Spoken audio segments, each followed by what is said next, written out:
도쿄 한복판 베이징 대학가에서 이상한 일이 벌어졌습니다. 한자를 쓰던 학생들이 노트를 펼치자 거기엔 한글이 빼곡했습니다. 교육부도 학교도 가르친 적 없는 문자였죠. 전문가들은 일시적 유행이라 단정했습니다. 그런데 중국 남부에서, 일본 간사이에서, 대만 캠퍼스에서 같은 선택이 반복됐습니다. 선언도 운동도 없었습니다. 다만 시험지 앞에서, 강의실 뒷자리에서 개인의 선택이 조용히 확산됐습니다. 지금부터 한자권 젊은 세대가 한글을 선택한 충격 실화 시작합니다. 저는 동아시아 교육 환경을 관찰해온 연구자입니다. 2022년 가을, 베이징의 한 대학 도서관에서 이상한 장면을 목격했습니다. 시험 기간이었죠. 학생들은 책상마다 노트를 펼쳐놓고 정리에 몰두했습니다. 그런데 한 학생의 노트가 눈에 들어왔습니다. 한자가 아니었습니다. 네모반 듯한, 그러나 낯선 문자가 페이지를 채우고 있었죠. 한글이었습니다. 처음엔 한국 유학생이라 생각했습니다. 하지만 그 학생은 중국어로 친구와 대화했고, 교재는 중국어 원서였습니다. 다만 노트만, 개인 정리만 한글로 적혀 있었죠. 중국과 일본은 서로 다른 나라입니다. 역사도, 정치 체제도, 사회 분위기도 다릅니다. 하지만 두 나라의 젊은 세대는 같은 뿌리를 가진 문자를 씁니다. 한자입니다. 중국은 간체자를, 일본은 신자체를 사용하지만 기본 구조는 동일합니다. 뜻을 담은 표의문자, 수천 년 역사를 가진 문자 체계입니다. 한자는 정교합니다. 하나의 글자가 개념을 담고 문맥을 만들고 의미를 압축합니다. 학문과 공식 문서, 공공 영역에서 한자는 여전히 절대적입니다. 중국 정부는 간체자 표준화를 유지하고 일본 문부과학성은 상용 한자 목록을 관리합니다. 교육과정에서 한자는 필수이고 대학 입시에서 한자 능력은 기본 전제입니다. 그런데 최근 이 한자권에서 조용한 변화가 감지되고 있습니다. 도쿄의 한 고등학교 교사는 말했습니다. 학생들 노트를 검사하면 가끔 이상한 글자가 섞여 있어요. 한자도 가나도 아닌 동그라미와 네모가 섞인 문자죠. 처음엔 낙서인 줄 알았는데 나중에 보니 체계가 있더군요. 상하이의 한 학원 강사도 비슷한 경험을 했습니다. 중간고사 직전 학생이 질문하러 왔는데 메모지에 한자가 아닌 다른 문자로 적혀 있었어요. 제가 물었죠. 이게 뭐냐고. 학생은 대답했습니다. 빠르게 쓰려고요. 공식 통계는 없습니다. 교육부도 학계도 이 현상을 추적하지 않습니다. 그저 개인의 노트, 사적인 메모, 비공식 정리에서만 관찰되는 선택입니다. 제도권 밖의 움직임이죠. 하지만 이 선택은 여러 지역에서 반복되고 있습니다. 베이징, 상하이, 광저우, 도쿄, 오사카, 교토, 그리고 타이베이까지 한자를 쓰는 나라들에서 같은 이유로, 같은 방식으로 나타나는 현상입니다. 저는 이 현상을 추적하기 시작했습니다. 대학 도서관, 학원 자습실, 카페 스터디 그룹을 방문했습니다. 학생들에게 질문했고 그들의 노트를 확인했습니다. 그리고 깨달았습니다. 이건 유행이 아니라는 것을, 누군가 가르친 것도 선전한 것도 아니라는 것을, 다만 개인이 혼자서 필요에 의해 선택한 결과라는 것을 말이죠. 한자는 아름답습니다. 그러나 빠르지 않습니다. 죄라는 글자 하나를 쓰려면 16획이 필요합니다. 이은 17획입니다. 노트 한 페이지를 채우려면 손목이 아프고 시간이 부족해집니다. 강의는 빠르게 진행되고 시험 범위는 넓어지는데 손은 따라가지 못합니다. 중국 학생들은 병음 입력에 익숙합니다. 키보드로는 빠르게 칩니다. 하지만 손으로 쓸 땐 다릅니다. 일본 학생들은 히라가나와 가타카나를 섞어 씁니다. 그러나 한자 혼용이 기본이라 속도는 여전히 느립니다. 그래서 일부는 다른 선택을 시작했습니다. 공식 문서가 아닌 곳에서, 남에게 보여줄 필요 없는 공간에서 말이죠. 시험 직전 정리 노트, 강의 중 빠른 메모, 개념 암기용 카드. 이런 곳에서 한자 대신 더 빠른 문자가 필요했습니다. 그 선택지 중 하나가 한글이었습니다. 왜 한글이었을까요? 영어 알파벳도 있고 로마자 표기도 있는데 말이죠. 학생들은 말합니다. 한글은 소리 나는 대로 적히니까요. 기역, 니은, 디귿 같은 자음 하나하나가 명확하고 모음도 단순해요. 배우는데 이틀이면 충분했어요. 한자권 학생들에게 한글은 낯설지 않았습니다. K-팝을 듣고 한국 드라마를 보고 한국 예능을 소비하면서 이미 한글 글자를 눈으로 익혔습니다. 의미는 몰라도 형태는 알았죠. 그래서 배우기로 결심하면 빨랐습니다. 유튜브 영상 몇 개면 자음과 모음을 익혔고 며칠 연습하면 자기 노트를 채울 수 있었습니다. 이것은 한국어를 배우려는 움직임이 아닙니다. 한국 문화에 동화되려는 것도 아닙니다. 단지 속도를 얻기 위한 선택이었습니다. 한글은 이들에게 언어가 아니라 도구였습니다. 빠르게 적고 빠르게 읽고 빠르게 복습하기 위한 수단이었죠. 베이징 도서관에서 만난 그 학생은 말했습니다. 한자로 정리하면 한 페이지에 30분 걸려요. 한글로 쓰면 10분이면 끝나요. 내용은 같은데 시간이 3배 빨라지니까 선택은 명확했죠. 한자권의 젊은 세대가 움직이기 시작했습니다. 조용히, 그러나 분명하게 말이죠. 저는 2023년 봄 도쿄의 한 입시학원을 방문했습니다. 오후 6시 자습실은 가득 찼습니다. 고등학교 3학년 학생들이 책상마다 앉아 문제집을 풀고 있었죠. 조용했습니다. 연필 소리만 들렸습니다. 저는 뒤쪽 자리에서 학생들을 관찰했습니다. 한 학생이 노트를 빠르게 채우고 있었습니다. 손이 쉬지 않고 움직였죠. 그런데 뭔가 이상했습니다. 한자가 보이지 않았습니다. 히라가나도 가타카나도 아니었습니다. 네모와 동그라미가 섞인 문자가 줄을 이루고 있었습니다. 수업이 끝난 후 그 학생에게 다가갔습니다. 노트 좀 볼 수 있을까요? 학생은 잠깐 망설이다 노트를 건넸습니다. 페이지를 넘기자 한글이 가득했습니다. 일본어 단어를 한글로 표기한 것이었죠. 미엔치앙은 뱅교로, 슈예은 시켄으로 적혀 있었습니다. 왜 이렇게 쓰나요? 제가 물었습니다. 학생은 담담하게 답했습니다. 빠르니까요. 한자 쓸 시간이 없어요. 강의 속도를 따라가려면 이게 최선이에요. 일본 대학 입시는 치열합니다. 센터 시험 준비, 대학별 2차 시험, 면접까지. 학생들은 하루 10시간 이상 공부합니다. 과목도 많습니다. 국어, 수학, 영어, 사회, 과학. 각 과목마다 방대한 양의 내용을 암기하고 정리해야 합니다. 시간은 부족합니다. 강의는 빠릅니다. 선생님이 칠판에 쓰는 내용을 그대로 옮기기엔 한자가 너무 느립니다. 찐지라는 단어 하나를 쓰려면 20획이 넘습니다. 쩐주도 15획 이상입니다. 노트 한 줄을 채우는데 30초가 걸립니다. 그 시간이 쌓입니다. 1시간 강의에서 칠판 내용을 옮기는 데만 20분이 소요됩니다. 정작 이해하고 정리할 시간은 줄어듭니다. 학생들은 손목이 아프다고 했습니다. 필기가 끝나면 복습할 힘이 남지 않는다고 했습니다. 중국도 다르지 않습니다.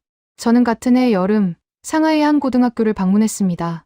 가오카오, 중국 대학 입시를 준비하는 학생들이었죠. 이곳 학생들도 비슷한 압박을 받고 있었습니다. 중국 가오카오는 1년에 한 번입니다. 단 한 번의 시험으로 대학이 결정됩니다. 학생들은 아침 6시에 등교해서 밤 10시에 하교합니다. 주말도 없습니다. 방학도 짧습니다. 모든 시간을 시험 준비에 쏟습니다. 과목은 6개입니다. 국어, 수학, 영어, 그리고 선택 과목 3개. 암기량은 방대합니다. 국어 과목만 해도 고전 문학, 현대 문학, 작문까지 다룹니다. 한자 수거, 문법 규칙, 작가별 작품 분석, 모두 손으로 정리해야 합니다.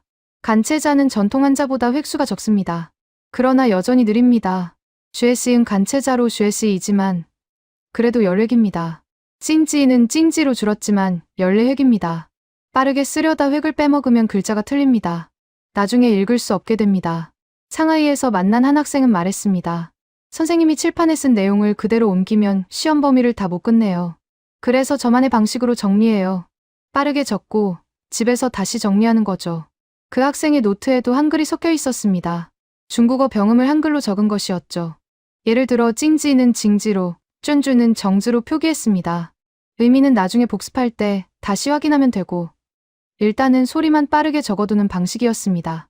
이렇게 하면 강의 시간에 모든 내용을 받아 적을 수 있어요. 집에서 교과서 보면서 다시 정리하면 되니까요. 시간을 벌 수 있죠. 속도는 생존 문제였습니다. 느리면 뒤처집니다. 뒤처지면 경쟁에서 밀립니다. 한자권 학생들은 이미 충분히 많은 시간을 공부에 쏟고 있었습니다. 더 이상 늘릴 시간도 없었습니다. 남은 건 효율뿐이었죠. 대만에서도 비슷한 움직임이 관찰됐습니다. 타이베이의 한 입시학원 원장은 말했습니다. 요즘 학생들 노트를 보면 한자 비율이 줄었어요. 대신 기호, 약자, 그리고 이상한 문자가 섞여 있죠. 처음엔 걱정했는데 성적은 그대로거나 오히려 올랐어요. 빠르게 정리하니까 복습 횟수가 늘어난 거죠. 학생들은 한자를 버린 게 아니었습니다. 공식 답안, 시험지, 제출용 과제에서는 여전히 정확한 한자를 썼습니다. 다만 개인 공간, 혼자 보는 노트에서만 다른 선택을 했을 뿐입니다. 이건 반항이 아니었습니다. 적응이었습니다. 교육 당국은 이 움직임을 알지 못했습니다. 학교도, 학원도, 부모도 대부분 몰랐습니다. 학생들은 조용히, 개인적으로, 각자의 방식으로 문제를 해결하고 있었습니다. 제도는 바뀌지 않았지만 학생들은 이미 변하고 있었습니다. 한자권 입시 환경은 가혹합니다. 학생들은 그 환경에서 살아남기 위해 모든 수단을 동원합니다. 속도를 높이는 것도 그중 하나였습니다. 한글은 그 속도를 제공했습니다. 도쿄, 베이징, 상하이, 타이베이, 각기 다른 도시, 다른 교육 제도, 그러나 같은 압박, 그리고 같은 선택, 한자의 드림을 건너뛰기 위한 개인적 해결책이 퍼지고 있었습니다. 2024년, 이 움직임은 더 확산될 조짐을 보였습니다. 저는 2024년 초, 온라인 스터디 커뮤니티를 추적하기 시작했습니다. 중국의 샤오홍수, 일본의 라인 오픈챗, 대만의 디카드, 학생들이 모이는 플랫폼마다 이상한 게시물이 올라오고 있었습니다. 빠른 필기법 공유합니다 라는 제목의 글들이었죠. 내용을 열어보니 한글 자모표가 첨부돼 있었습니다. 이틀이면 배울 수 있어요. 시험 정리용으로 최고예요. 한자 쓸 시간 없을 때 유용해요. 댓글도 달렸습니다. 저도 써봤는데 진짜 빨라요. 노트 정리 시간이 반으로 줄었어요. 친구한테 배웠는데 이제 못 버려요. 이건 조직적 움직임이 아니었습니다. 누군가 캠페인을 벌인 것도 아니었습니다. 그저 학생 대 학생, 개인 대 개인으로 정보가 전달되고 있었습니다. 한 명이 써보고 효과를 느끼고 주변에 알리고 또 다른 한 명이 시도하는 방식이었죠. 광저우의 한 대학생은 블로그에 이렇게 썼습니다. 룸메이트 노트를 봤는데 이상한 문자로 가득했어요. 물어보니 한글이라고 하더군요. 처음엔 이상하다 생각했는데 그 친구가 저보다 정리를 2배 빨리 끝내는 걸 보고 배우기로 했어요. 유튜브에서 한글 배우기 영상 몇 개 보고 이틀 연습했더니 쓸 수 있게 됐어요. 이제 제 전공 노트 절반이 한글이에요. 이 학생은 한국어를 배우려는 게 아니었습니다. 한국 드라마도 보지 않았고 케이팝에도 관심 없었습니다. 단지 속도가 필요했을 뿐입니다. 한글은 그 속도를 제공했고 배우는데 이틀이면 충분했습니다. 오사카의 한 고등학생은 트위터에 노트 사진을 올렸습니다. 일본어 단어 옆에 한글 표기가 빼곡했습니다. 한지 카드 만들 때 이렇게 써요. 한자 쓰면 시간 걸리니까 한글로 소리만 적어둬요. 나중에 보면 바로 기억나요. 그 게시물엔 100개 넘는 댓글이 달렸습니다. 저도 이렇게 해요. 효율적이네요. 방법 알려주세요. 학생들은 서로의 방법을 공유했고 각자의 방식으로 응용했습니다. 교실에서도 변화가 감지됐습니다. 베이징의 한 중학교 교사는 말했습니다. 학생들끼리 쪽지를 주고받는데 한자가 아닌 다른 문자로 쓰여 있더군요. 처음엔 암호인 줄 알았어요. 그런데 여러 학생이 같은 문자를 쓰고 있었죠. 알고 보니 한글이었어요. 이 교사는 특별히 제재하지 않았습니다. 공식 시험에서만 제대로 쓰면 되니까요. 개인 노트야 어떻게 쓰든 상관없죠. 오히려 학생들이 정리를 더 열심히 하더군요. 도쿄의 한 입시학원 강사도 비슷한 경험을 했습니다. 여름방학 특강 때였어요. 학생 한 명이 질문하러 왔는데 손에 든 메모지가 한글로 가득했어요. 제가 물었죠. 이게 뭐냐고. 학생은 당연하다는 듯 답했어요. 정리용이요.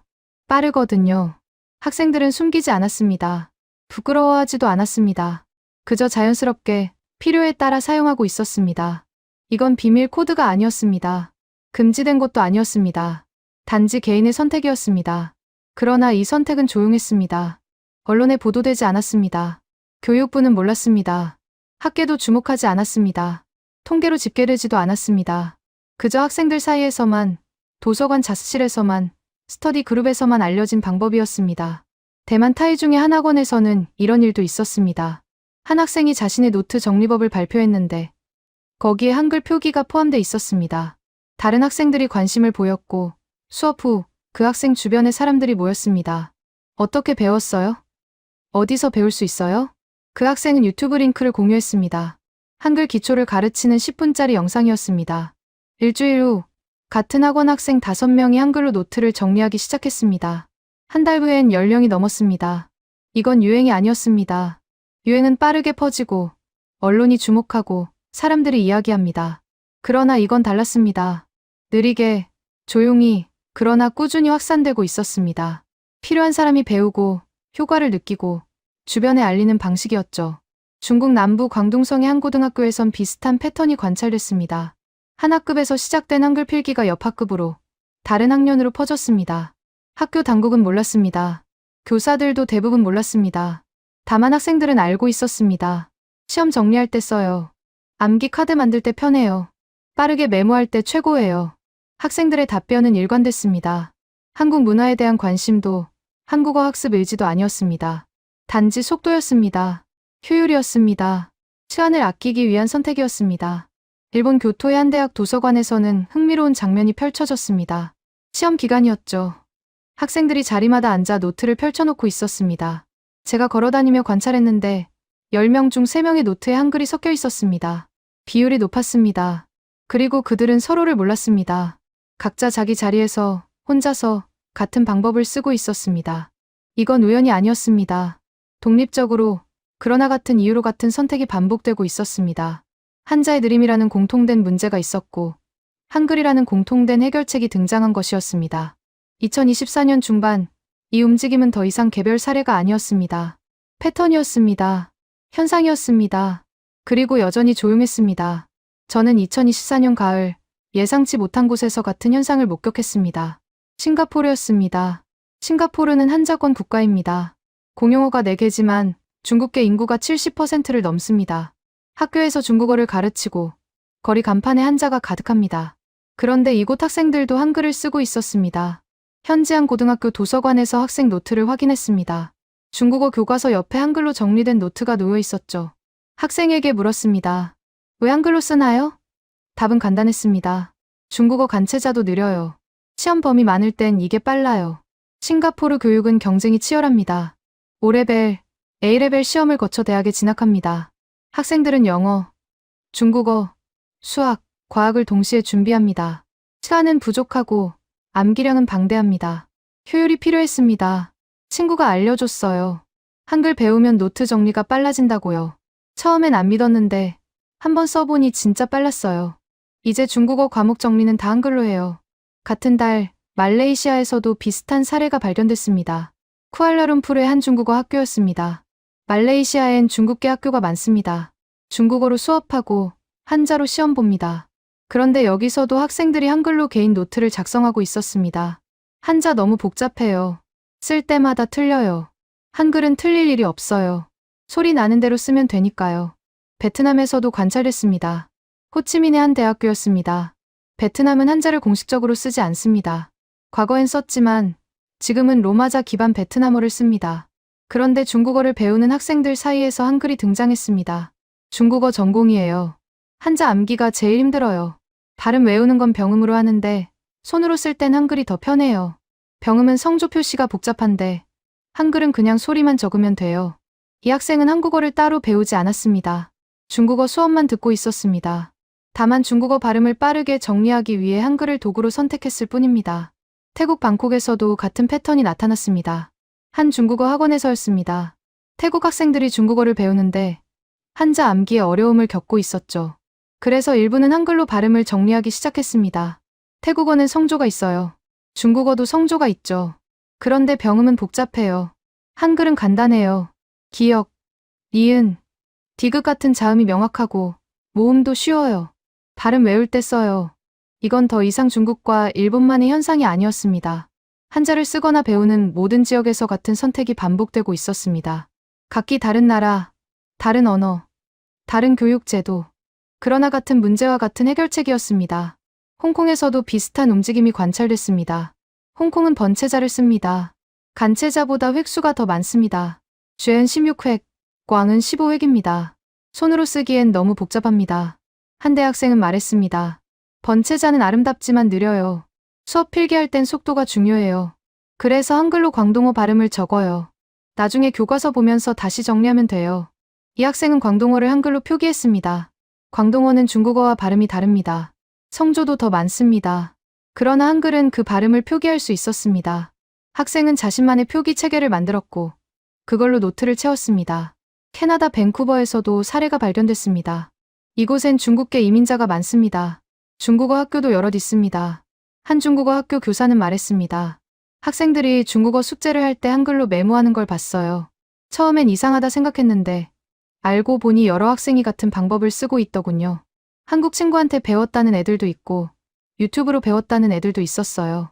미국 로스앤젤레스의 한 중국어 학원에서도 비슷한 보고가 있었습니다. 한자 쓰기 숙제를 검사하는데 연습장에 한글이 섞여 있었어요. 학생에게 물으니 발음 정리용이라고 했어요. 이건 지리적 경계를 넘었습니다. 아시아를 넘어 북미까지 한자를 쓰는 모든 곳에서 같은 현상이 나타나고 있었습니다. 이건 문화 전파가 아니었습니다. K-팝 유행도 드라마 열풍도 아니었습니다. 단지 한자라는 공통된 문제가 있었고 한글이라는 공통된 해결책이 등장한 것이었습니다. 각 지역의 학생들은 서로를 몰랐습니다. 연결되지 않았습니다. 정보를 공유하지도 않았습니다. 그러나 독립적으로 각자의 필요에 따라 같은 선택을 내렸습니다. 이건 조직의 결과가 아니었습니다. 개인의 합리적 선택이 모여 만들어진 패턴이었습니다. 언어학자들은 이 현상을 주목하지 않았습니다. 교육 당국도 몰랐습니다. 언론도 보도하지 않았습니다. 그저 학생들만 알고 있었습니다. 그리고 그들은 계속 선택했습니다. 한글은 국경을 넘었습니다. 정부의 지원도, 기관의 홍보도 없이 말이죠. 학생들이 스스로 찾아내고, 배우고, 사용하면서 퍼졌습니다. 이건 위에서 내려온 정책이 아니었습니다. 아래에서 올라온 선택이었습니다. 2024년 말, 저는 깨달았습니다.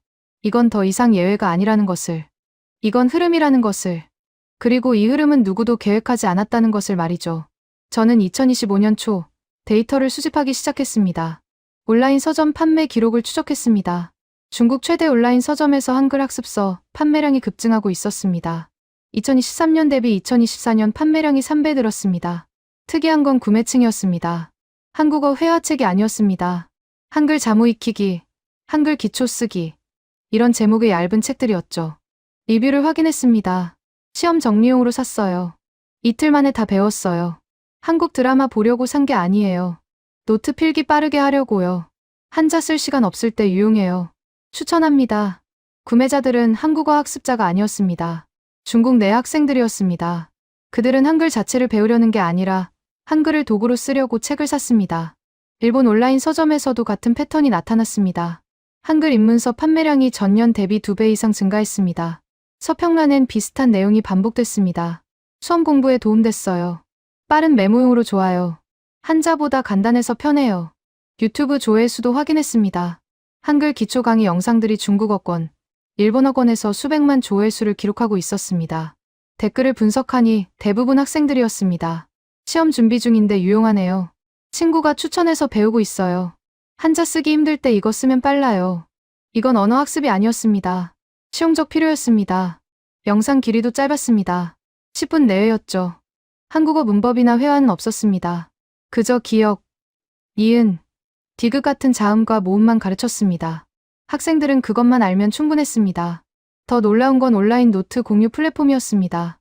중국의 한학습 자료 공유 사이트를 분석했습니다. 학생들이 자신의 노트를 스캔해서 올리는 곳이었죠. 수학, 물리, 화학, 생물 과목별로 수천 개의 노트가 공유되고 있었습니다. 그런데 최근 1년 사이 업로드된 노트 중 상당수에 한글이 섞여 있었습니다. 정확한 비율을 측정하기 위해 샘플을 추출했습니다. 2024년 하반기에 올라온 고등학생 노트 200개를 무작위로 선택했습니다. 그중 37개에서 한글 표기가 확인됐습니다. 약 18%였습니다. 일본의 유사 플랫폼에서도 조사했습니다. 같은 기간 고등학생 노트 200개 중 42개에서 한글이 발견됐습니다. 약 21%였습니다.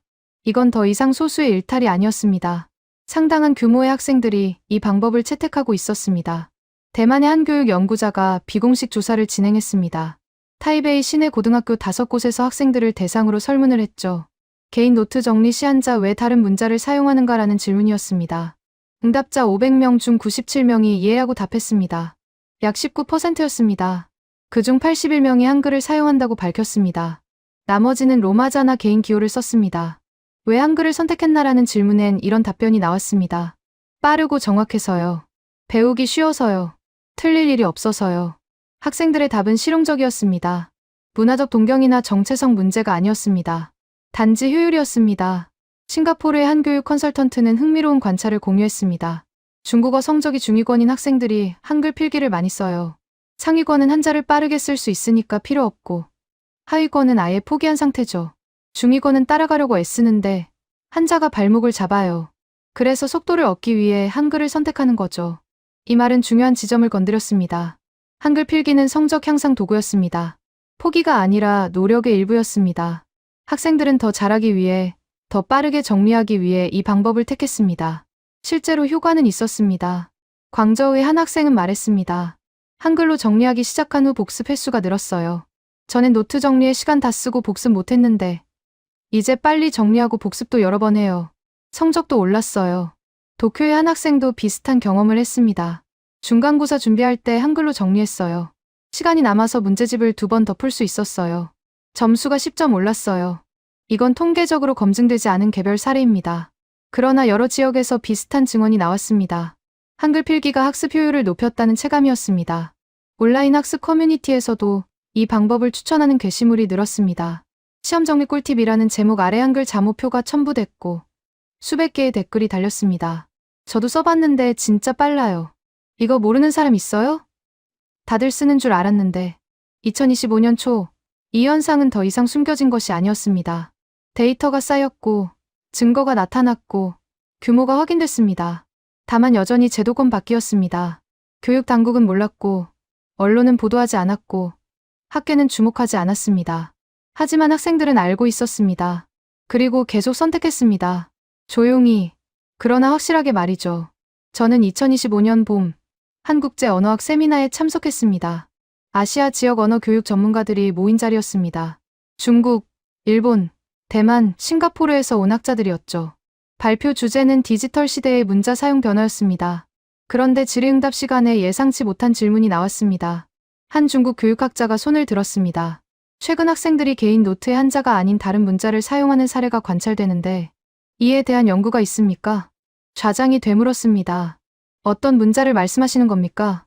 그 학자는 잠시 망설이다 답했습니다. 한글입니다. 세미나장이 술렁였습니다. 일본에서 온 한 교수가 말했습니다. 도쿄에서도 비슷한 보고를 받았습니다. 학생들이 일본어 노트에 한글 표기를 섞어 쓴다고 합니다. 대만 학자도 거들었습니다. 타이베이 일부 학교에서도 같은 현상이 확인됐습니다. 처음엔 일시적 유행으로 생각했는데 계속되고 있습니다. 좌장은 당황했습니다. 한글이요? 한국어 교육과 관련된 건가요? 중국 학자가 고개를 저었습니다. 아닙니다. 한국어를 배우려는 게 아니라 빠른 필기를 위해 한글 문자만 차용하는 것으로 보입니다. 세미나는 이 주제로 흘러갔습니다. 발표 일정은 뒤로 밀렸습니다. 학자들은 각자의 관찰을 공유했습니다. 모두 비슷한 패턴을 보고하고 있었습니다. 한 언어학자가 말했습니다. 문자 차용은 역사적으로 흔한 현상입니다. 하지만 이건 다릅니다. 정부 주도도, 문화 운동도, 학술적 근거도 없습니다. 순전히 개인의 실용적 선택으로 퍼지고 있습니다. 다른 학자가 반박했습니다. 그렇다면 일시적 현상 아닙니까? 유행은 지나갑니다. 그러자 대만 학자가 데이터를 제시했습니다. 2년 넘게 지속되고 있습니다. 오히려 확산 추세입니다. 일본 교수가 질문했습니다. 교육 당국은 이를 인지하고 있습니까? 중국 학자가 답했습니다. 아닙니다. 공식 보고는 없습니다. 개인 노트는 검사 대상이 아니니까요. 세미나 후복도에서 학자들이 모였습니다. 비공식 토론이 시작됐습니다. 한 교수는 말했습니다. 이건 언어학적으로 흥미로운 사례입니다. 문자가 언어와 분리돼 도구로만 사용되고 있어요. 다른 학자가 반론했습니다. 그러나 문제가 있습니다. 한자 사용 능력이 저하될 수 있어요. 손으로 쓰지 않으면 기억이 약해집니다. 논쟁이 이어졌습니다. 일부는 우려했고 일부는 자연스러운 변화로 봤습니다. 그러나 모두 동의한 건 하나였습니다. 이 현상을 더 이상 무시할 수 없다는 것이었죠. 중국 내 교육 관련 온라인 포럼에서도 논란이 시작됐습니다. 한 교사가 게시물을 올렸습니다. 학생들이 한글로 노트 정리하는 걸 봤습니다. 이걸 막아야 할까요? 댓글이 폭주했습니다. 막을 이유가 있나요? 개인 노트인데 한자 교육이 흔들릴 수 있어요. 우려스럽습니다. 시험에서만 제대로 쓰면 되는 거 아닌가요? 이건 학습 효율 문제예요. 금지할 게 아니라 이해해야 해요. 의견은 갈렸습니다. 보수적인 교육자들은 전통 문자 교육이 약화될 것을 걱정했습니다. 진보적인 교사들은 학생들의 자율성을 존중해야 한다고 주장했습니다. 일본에서도 비슷한 논쟁이 벌어졌습니다. 한 교육 전문지에 짧은 기사가 실렸습니다. 학생들의 새로운 필기법, 주목해야 하나라는 제목이었습니다.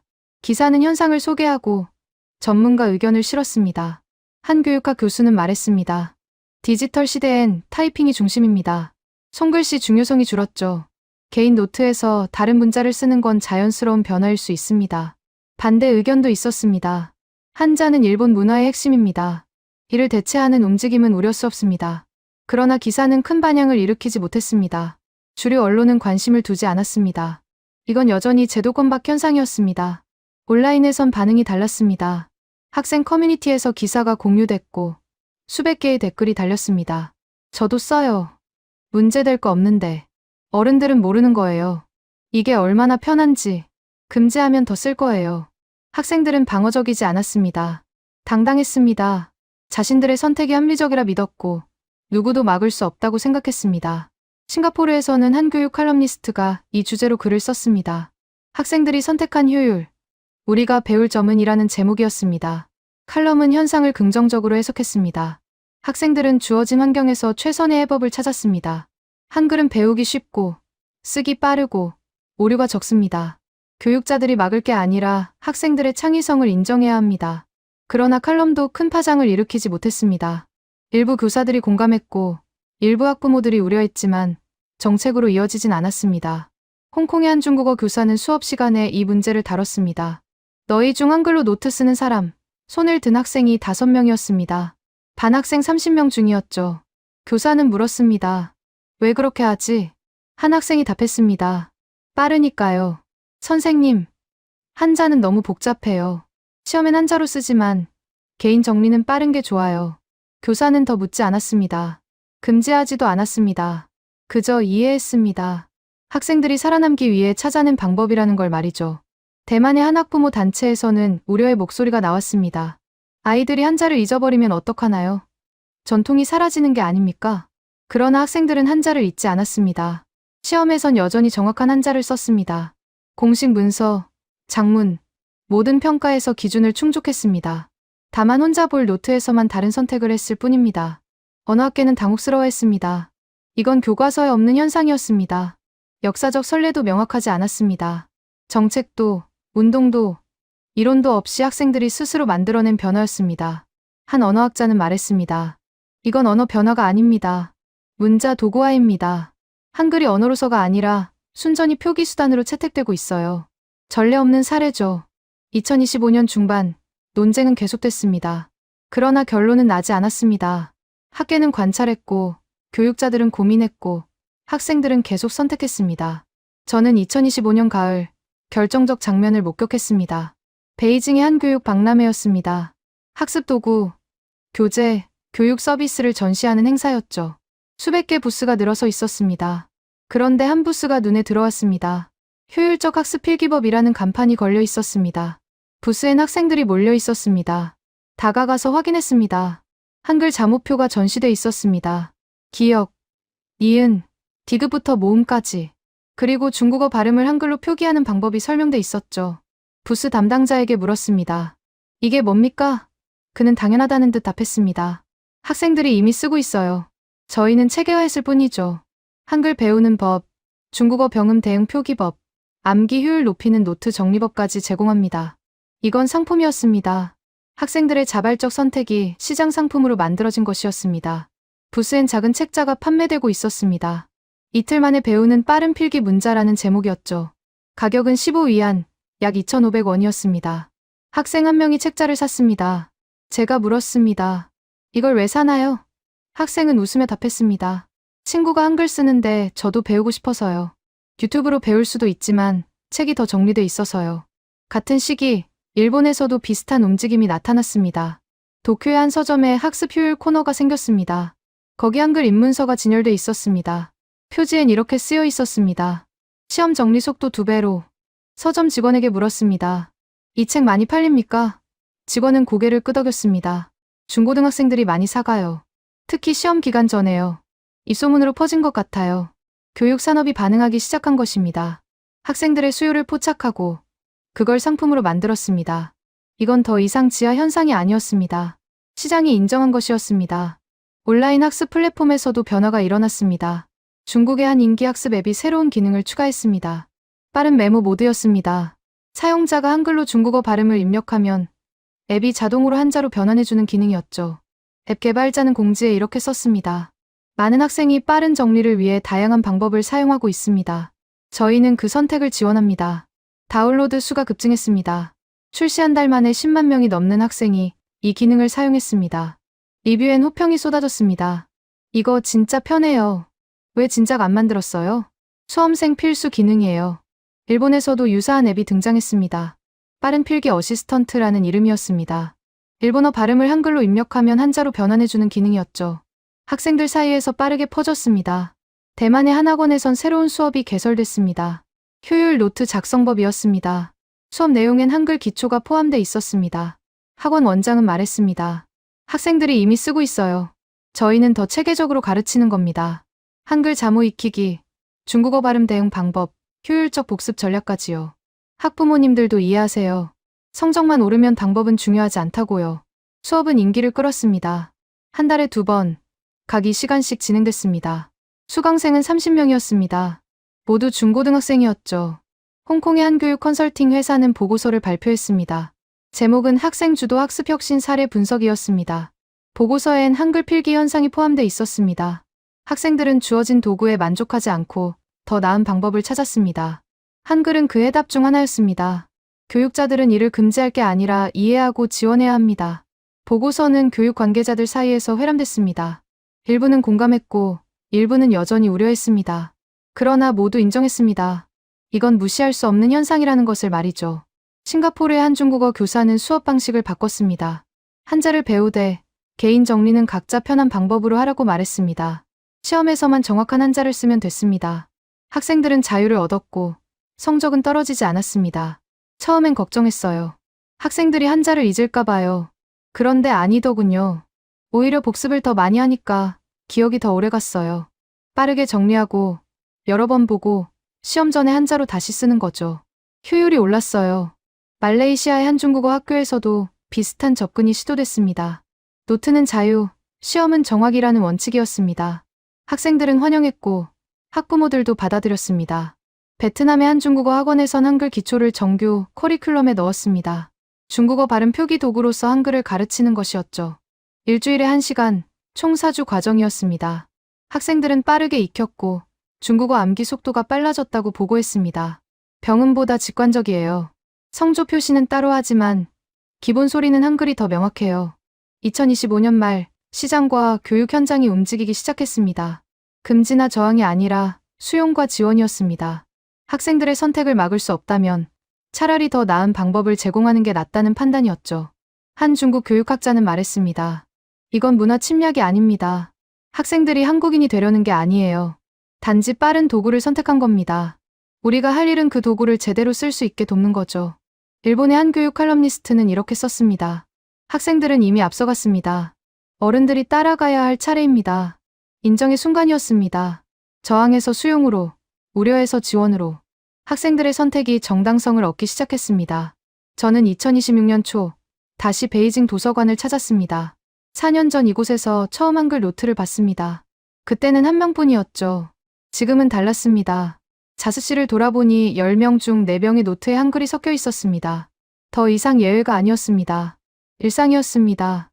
한 학생에게 다가가 물었습니다. 언제부터 한글로 정리했나요? 학생은 자연스럽게 답했습니다. 작년부터요. 친구들 다 쓰길래 저도 배웠어요. 이틀이면 충분했어요. 한국어도 배우나요? 학생은 고개를 저었습니다. 아니요. 한글만 알면 돼요. 발음 적는 용도니까요. 한국 드라마는 안 봐요. 이 학생에게 한글은 언어가 아니었습니다. 도구였습니다. 학원 강사는 말했습니다. 이제 일반적인 방법이에요. 신입생들도 선배한테 배워서 금방 시작해요. 저희는 막지 않아요. 시험 답안만 제대로 쓰면 되니까요. 중국과 일본의 젊은 세대는 한자를 버리지 않았습니다. 공식 문서, 시험, 장문, 모든 평가에서 여전히 정확한 한자를 썼습니다. 다만 개인 공간에서 속도가 필요한 순간에만 다른 선택을 했을 뿐입니다. 한자는 의미를 담고 문화를 전하고 역사를 이어갑니다. 그 가치는 변하지 않았습니다. 다만 모든 순간에 한자를 쓸 필요는 없다는 걸 학생들은 깨달았습니다. 빠르게 정리하고 빠르게 복습하고 빠르게 암기할 땐 한글이 더 나았습니다. 대만의 한 대학생은 말했습니다. 한자는 아름답지만 느려요. 저는 둘 다 씁니다. 보고서는 한자로, 노트는 한글로요. 상황에 맞게 선택하는 거죠. 이건 대체가 아니었습니다. 공존이었습니다. 한자의 가치를 인정하되 효율이 필요한 곳에선 한글을 쓰는 것이었습니다. 학생들은 이분법적으로 생각하지 않았습니다. 실용적으로 접근했습니다. 홍콩의 한 교육 연구자는 보고서에 이렇게 썼습니다. 학생들은 문자를 도구화했습니다. 한글은 그들에게 표기 수단이지 정체성이 아닙니다. 이는 디지털 시대, 문자 사용의 새로운 패러다임일 수 있습니다. 싱가포르의 한 교육학자는 더 나아갔습니다. 한자권 학생들이 한글을 선택한 이유는 명확합니다. 한글의 과학적 설계 때문입니다. 자음과 모음의 조합, 소리와 글자의 일치. 이 모든 게 빠른 학습과 정확한 표기를 가능하게 합니다. 이 학자는 세미나에서 발표했습니다. 한글은 15세기에 만들어졌지만 21세기에 다시 발견됐습니다. 학생들이 발견한 겁니다. 언어학자가 아니라 수험생이요. 청중은 조용히 들었습니다. 누구도 반박하지 않았습니다. 데이터가 있었고, 사례가 있었고, 현실이 있었습니다. 말레이시아의 한 중국어 교사는 이렇게 정리했습니다. 학생들은 문제를 해결했습니다. 우리 어른들이 해결하지 못한 문제를요. 한자는 느립니다. 그건 사실이에요. 학생들은 그 사실을 받아들이고 해법을 찾았습니다. 우리가 할 일은 그들의 선택을 존중하는 겁니다. 베트남의 한 중국어 학원 원장은 말했습니다. 한글 기초를 가르치기 시작한 후 학생들의 중국어 실력이 올랐어요. 발음 암기가 빨라지니까 회화 연습 시간이 늘었거든요. 도구를 잘 쓰니까 결과가 좋아진 거죠. 2026년 현재 이 현상은 더 이상 논쟁거리가 아닙니다. 현실입니다. 중국, 일본, 대만, 홍콩, 싱가포르, 말레이시아. 그 외한자를 쓰는 모든 지역에서 학생들은 한글을 씁니다. 모두가 쓰는 건 아닙니다. 그러나 상당수가 씁니다. 그리고 그 비율은 계속 늘고 있습니다. 교육 당국은 개입하지 않았습니다. 금지할 명분도 이유도 없었습니다. 학생들은 법을 어기지 않았고 규칙을 위반하지도 않았습니다. 단지 개인 노트를 자기 방식으로 쓸 뿐이었습니다. 언론도 큰 관심을 두지 않았습니다. 이건 극적인 사건이 아니었습니다. 조용한 변화였습니다. 선언도, 운동도, 갈등도 없었습니다. 그저 학생들이 필요에 따라 선택했고 그 선택이 쌓여 패턴이 됐을 뿐입니다. 한자권의 젊은 세대는 한글을 공부 도구로 받아들였습니다. 이건 한국 문화에 대한 동경도, 한국어 학습 열풍도 아니었습니다. 순전히 속도와 효율의 문제였습니다. 한자는 정확하지만 느렸고 한글은 빠르고 정확했습니다. 선택은 명확했습니다. 도쿄의 그 학생은 말했습니다. 한글은 제게 시간을 줬어요. 노트 정리 시간이 줄어서 복습 시간이 늘었어요. 성적도 올랐고요. 이제 한글 없이 공부하는 건 상상할 수 없어요. 베이징의 한 학생도 비슷하게 말했습니다. 한자를 버린 게 아니에요.